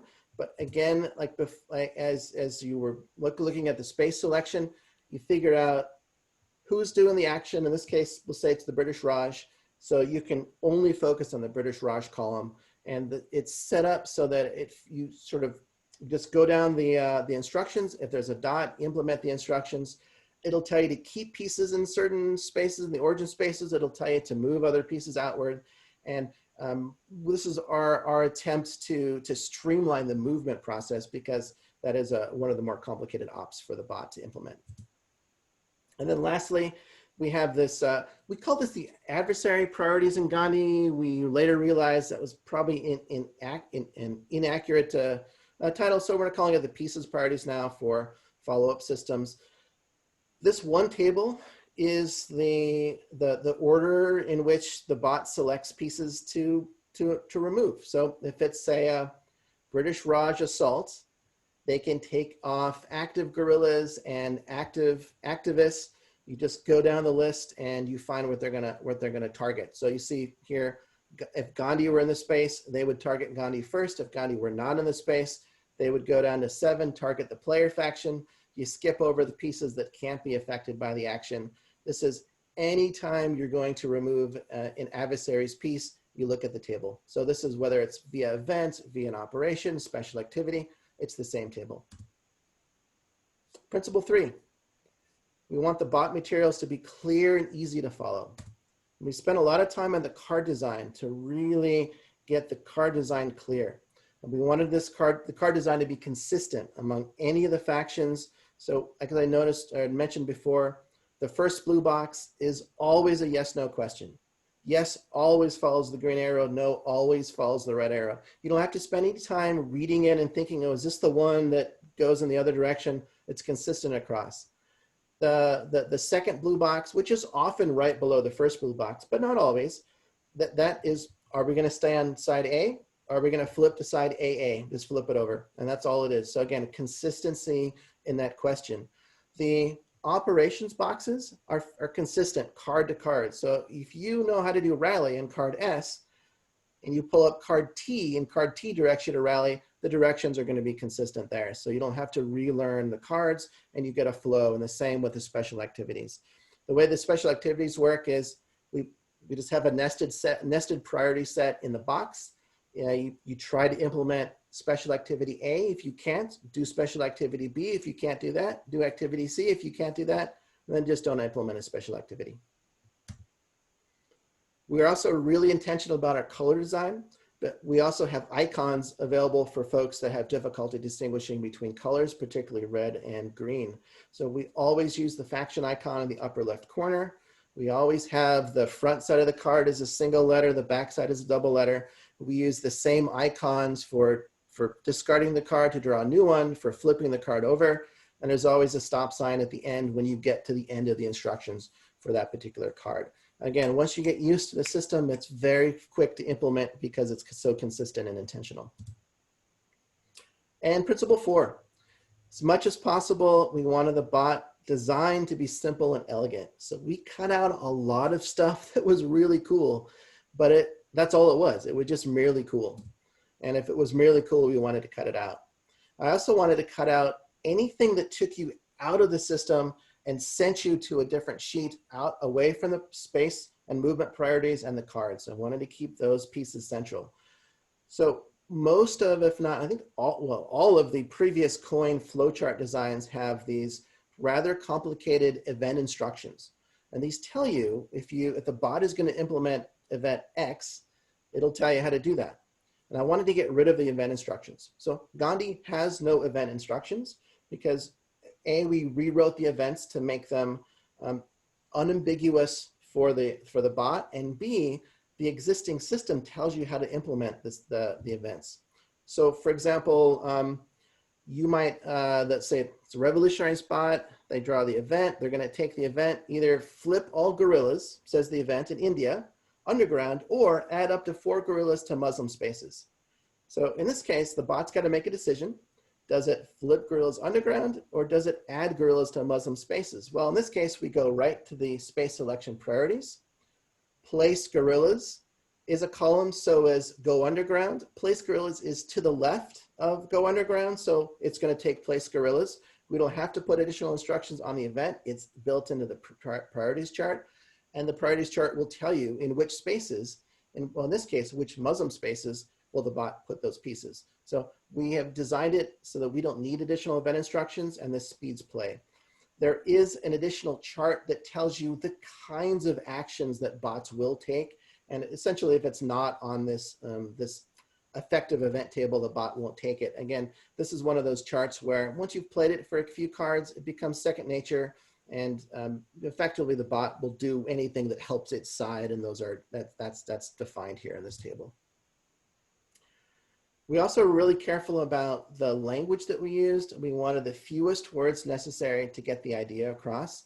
And I'm not sure if Jason and I came up with this notion of using the word get. And get has it's a very powerful word, and it's a very specific meaning in the Arjuna system. Get means we're going to tell the bot to do something. And as the player, go see if that thing has been done. If it has already, then ignore the instruction. If it hasn't, then do as much as you need to complete the instruction. So like look at deploy for the Raj. Here it says, select cities using place cubes. Raj can only deploy in cities, so it's really fast to select the city. Get 3 troops to the selected city. If there are no troops there, you got to put in 3. If there are 2 troops already there, to get 3 there, you just add another one, and then you have 5 more sepoys you can add, because the deploy op can add up to 6 cubes. This is one of those areas where we are using a pretty simple term, but we combine it with, again, like fairly simple instructions to get a range of complexity out of the bot that would have been really problematic if we had to define out. If there are 0 troops, add 3. If there are 1, add 2. If there are 2, add 1. We don't need that. We just say get 3 troops. We teach the player what that get means, and then we implement that. We used get a lot in Fire the Lake and Fall of Saigon bots because of the increased complexity of those games, as an aside. So a little bit of loop back, our 4 principles of play the same game, usability, clarity, and simplicity. That was our goal to meet those. I think we did a fair job in most of those. We can certainly do better in all 4 of those. But I think as we learned quite a bit more about board game design, it helped us adapt to future design problems. So I'm gonna pause, check in to see. I know it looks like chat's blowing up, but I haven't read it. So we'll check in to see if there's any questions, and then we'll turn over to Jason to briefly talk about Rabata and then what we're working on, and then I think we're done. Excellent. Thank you so much, Bruce. So first question here. Would you describe Arjuna within Gandhi as an agent-based model like Athena? I think yes, to the extent that it looks at the board state and then is selecting the pieces that the bot has available to achieve certain goals based on that board state. And we, when we were developing the cards, we wanted to keep it simple, so 6 cards per faction.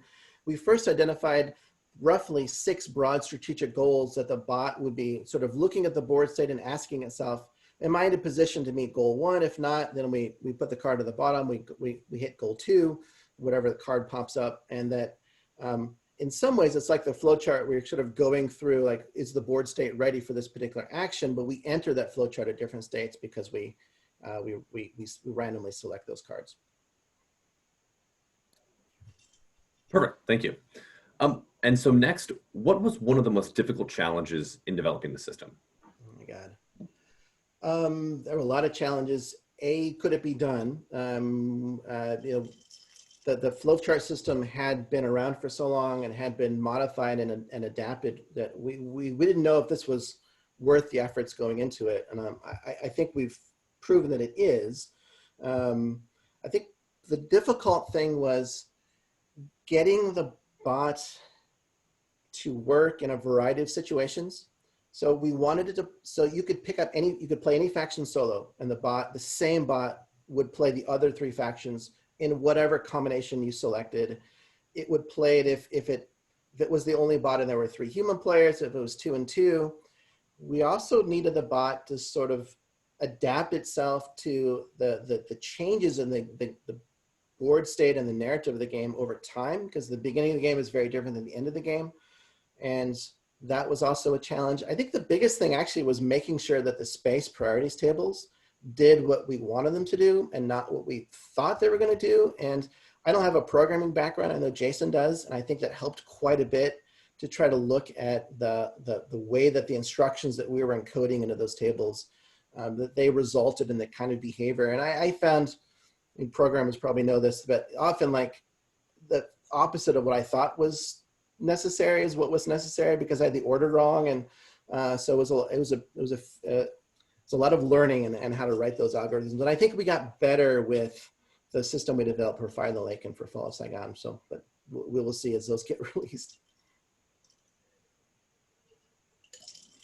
And so how do you balance the trade-off between making the bot unpredictable enough and having it make optimal decisions that challenge the player? For example, how to let the bot make mistakes. Yeah, because the bot does dumb stuff for sure. It'll miss big strategic. It's got to act on a particular space in this turn, and it sometimes doesn't do that. It does the opposite too. I mean, there are times in which the bot makes the exact move it has to make at that moment to respond to what you did as a player in your previous turn. And I've had some really weird experiences like that. It was weird. Like I was poised to drop a Muslim state in East Bengal, and the bot just comes and blocks me. But players do the same thing too. So we kind of like that the bot sometimes does dumb things. And we also found in testing that we get playtesters would say, oh, the bot is doing a bunch of dumb stuff strategically. And then we'd say, well, what's your win rate? Well, the bot is winning about 70% of the games. Okay, so it's probably doing okay overall. It's maybe making tactical errors, but strategically it's doing just fine. And we kind of think about a 35% win rate as a player is probably the sweet spot for a solo game. But I think what we're able to do is we've got a number of fairly simple systems, but combining them together gets us complexity of play. So for instance, like the space selection does a pretty decent job of finding where the bot ought to operate. And we combine that with the tools the bot has given the op or special activity. And again, we designed those ops and special activity to be kind of multifaceted. I mean, it's a little bit of scripting in terms for the nonviolent factions about how they get protests out, and then they use those protests to raise opposition. But I think our theory was the combination of several simple-ish mechanics could then lead to greater emergent complexity. And I think we see that in the bot. But it's definitely, it doesn't make the best move all the time. And I'm actually okay with that, because a player doesn't either. And I think it's fairly debatable about what a quote unquote best move is in any given circumstance as well. So from your perspective, do you find that solitaire games are limited in sophistication based on player skill? Are there built-in systems to enhance player learning within the game? Yeah, that's okay. That's a really good question. I want to say yes. I think it depends on the extent to which the story of the game is scripted. And Jason hit upon a couple of games. I mean, B-17 is the obvious example. I just played a couple of games of Jerry White's Dam Busters, which is a very interesting design. It's an on-the-rails design. You're effectively participating in the story that develops about the dam busting raid. There are decisions, but the impact of the decisions that you make is sometimes difficult to trace through the game, because especially if you play the campaign game. But I also think that there are some games in which like player success is dependent upon knowing, like a secret code to the game. And I had this experience playing RAF, the original RAF from the 80s, where I played it a bunch and I just got slaughtered every time. And I thought my job as the RAF controller was to send up waves of fighters against every single German bomber they came across, and I just get decimated. And then of course it hit me after like 5 plays of this, like, oh, maybe I should target my response, and maybe I should let some raids go through and just bomb and hope that it doesn't get bad like they did historically. And once I saw that, then like the difficulty level of the game shifted, and I was able to beat it, not easily, but much more easily than I was before, and I wasn't sure how I felt about that. I mean, it felt pretty good of like, hey, I kind of cracked the code of the game, but I wondered if, is this really like a single code game? And I don't know it well enough to say whether it is or not. And Butterfield's genius is something I will never approach. So I'm sure there's more to that. But I think with like Gandhi and Arjuna, we kind of sidestepped that in a way because we weren't building a solo only game. We were building an algorithm that would play a multiplayer faction in a way that was quick and easy to implement and made the game fun to play as a solo player. And so I think we had slightly different design goals at the end.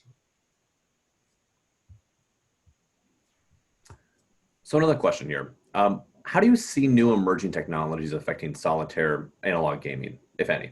Yeah, I think this is like the next frontier of solitaire design. I dreamed about this when working at Arjuna, but what Uwe and I think Gunter did a lot of the programming for Conflict of Heroes, the way that they he wrote a program that played Conflict of Heroes and then spit out, in some sense, the data that they used to build the cards. And if I had the skill and the time and the energy and et cetera to build a program that could have played Gandhi and then fed it or seeded it with some initial guesses about what the bot ought to do and let it run a million times and then just let that thing evolve, I definitely would have done that. I don't have the skills and time and energy, et cetera, for that. But I do think that's the next frontier. I think we can get cardboard-based AI bots that can be just a quantum leap in abilities once we get to that next level. And what we were running up against with Arjuna, and the same thing with the Chung bot for Fire in the Lake and Tayson for Fall of Saigon, is just limited playtesting abilities. I don't know. There's this joke among Jason and my brother Scott, who was our lead playtester. Somewhere we heard this rumor that another coin designer had done 200 test games of the solitaire system. We're like, okay, we can do that. So over the course of about 6 weeks, Scott, Jason, and I think we cranked out about 150 games of Arjuna, maybe. I mean, it was a lot of test games, and we had enough that we felt pretty confident about the system that we were developing. But imagine if we could have played 1 million test games and just let the thing run and let it learn from its mistakes and have some kind of evolving. I mean, I can't imagine that. Again, I'm not an AI developer, so folks out there, people are like, no, that leads to disaster. But maybe, I don't know, I would have liked to try that and see. So I think that's an avenue. I think there's another avenue too of not necessarily having a computer generated AI, but having an AI that's run on an app on your phone, and you have it next to your board and you let it play through. Jason and I are working on a couple of particularly challenging solitaire design problems right now that would be trivially easy to solve if we just ported it to an app. And we don't want to do that. Part of it, the design challenge is, can we do it on cardboard? And then there's a lot of people, my brother keeps reminding me this, like, I play board games because I don't want to be on a screen anymore. Like, that's my non-screen intellectual time, and I don't want to take that away from people. And then also not being an app designer and just I don't. Jason keeps reminding me, like, hey, the time and effort it takes to actually make an app work is way more than you think it is. So chill on the let's go make an app that'll play Arjuna. But we also actually had this kind of, as an aside, interesting conversation. I thought, we'll make an app that will play Arjuna and we'll just give it away and it'll be kind of a cool thing.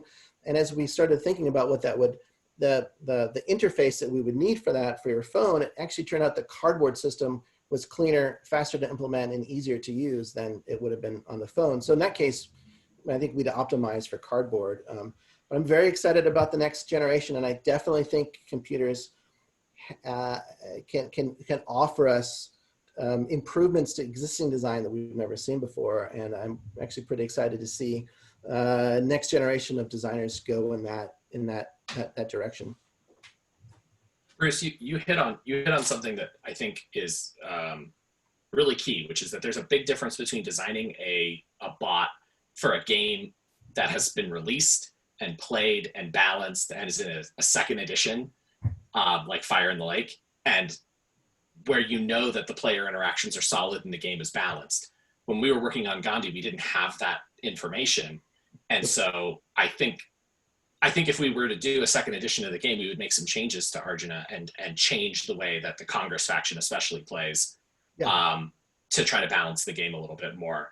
And it's really interesting how different the experience was working with a system that was established and tested and done and had been played 10,000 times versus a system that had had a few hundred playtests.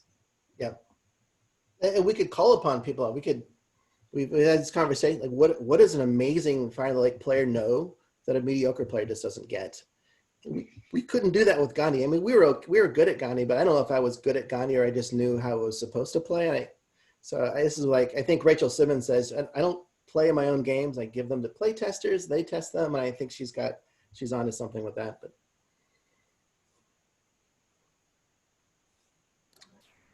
all right, so Bruce, we have one last question this evening before we wrap up. And that is, how many iterations and trial repetitions did you usually execute until you felt the bot to be calibrated?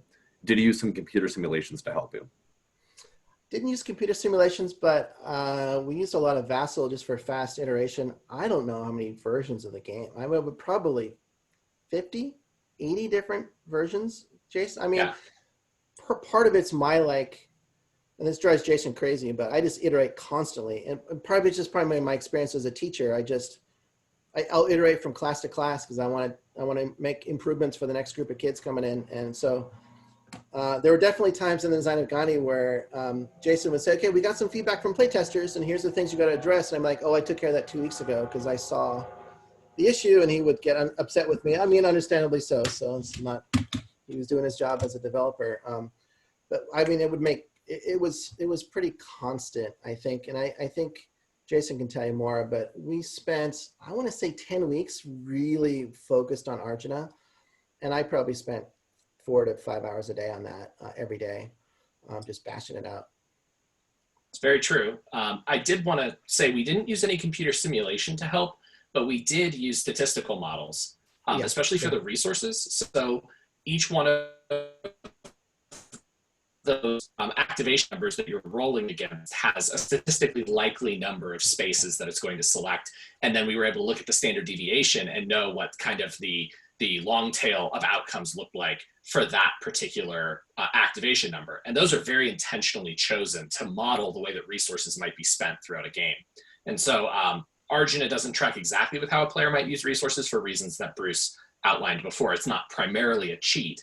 But if you were to count the number of resources that were spent throughout the game and compare it to the number of resources that a player spent, the goal was to have it be realistically a number of resources that a player could have had in the game. And I don't know how successful that ended up being, but that's what it feels like when you're playing. It never feels like they have so many resources that they're just boundless and limitless in what they can do. It feels like they're constrained, like a player would be, or like the model suggests that they ought to be. So I think statistics, or thinking about your model in a statistical way, can help you overcome some of those design challenges rather than trying to brute force test them. Yeah. Excellent. So with that, those are all of our questions for the evening. First, I'd just like to thank both of you, Bruce and Jason, for your time this evening, giving us these presentations and sharing both your time and experience and knowledge with us. To the audience, thank you all for participating this evening, asking many questions, and enabling us to have a really active discussion this evening. I'm also going to throw in the links for the Georgetown University Wargaming Society, our Twitter, YouTube, and website. So on the website, you can sign up for our newsletter, and that'll let you know about upcoming events. You can also see our event schedule there. And then the YouTube channel will have the recording of this presentation as well as all of our previous webinars. So with that, Jason, Bruce, if you guys have any final things you want to say before leaving us this evening, go right ahead. No, just a huge honor to come and speak to you, and really appreciate the opportunity to talk game design, and just thank you all for jumping in. Jason? Yeah, thank you very much. It's great to see that solitaire games are more popular than they have been in the past, and there's a lot of innovation happening in the space. To me, it's easily the most exciting stuff going on in wargaming right now, and really excited to share about it.